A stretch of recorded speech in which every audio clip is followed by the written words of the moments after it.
Pigmentation, যেটা আমাদের ফেসের মধ্যে একদম লালচে দাগ হয়ে থাকে, একদম ভীষণ জেদি দাগ, যেটা তোমরা অনেক কিছু ট্রাই করেছো কিন্তু কমাতে পারোনি। তাহলে আজকের রেমেডিটা শুধুমাত্র তোমাদের জন্য, যাদের একদম অনেক দিন থেকে এই পিগমেন্টেশনের প্রবলেমে তোমরা ভুগছো।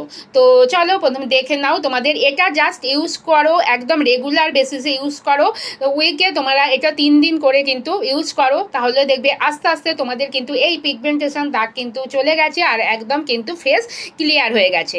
তো কি করবে, তোমরা নেবে মুলঠি পাউডার। মুলঠি পাউডার মানে হচ্ছে যষ্টি মধু, যেটা সেই পাউডার তোমরা স্টোরে অ্যাভেলেবেল পেয়ে যাবে। তার সাথে নেবে মধু, আর নেবে হচ্ছে গাঢ় দই, নেবে টক দই, মিশিয়ে এটাকে ভালোভাবে মেশাবে। মিশিয়ে কিন্তু ফেসের মধ্যে অ্যাপ্লাই করবে। সবসময় কোনো কিছু অ্যাপ্লাই করার আগে অবশ্যই কিন্তু ফেস ক্লিন করবে, তারপরে কিন্তু যে কোনো প্যাক লাগাবে। তো এটা লাগিয়েও এটা 20 মিনিট মতন তোমাদের রেখে দিতে হবে।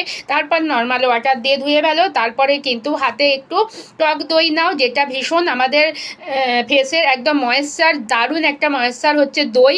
তো সেটা এটা তোমরা ফেসের মধ্যে লাগাও ময়েশ্চার হিসাবে, লাগিয়ে সেটাও কিন্তু কিছুক্ষণ রেখে দাও। তারপরে তোমরা নর্মাল ওয়াটার দিয়ে ধুয়ে ফেলো।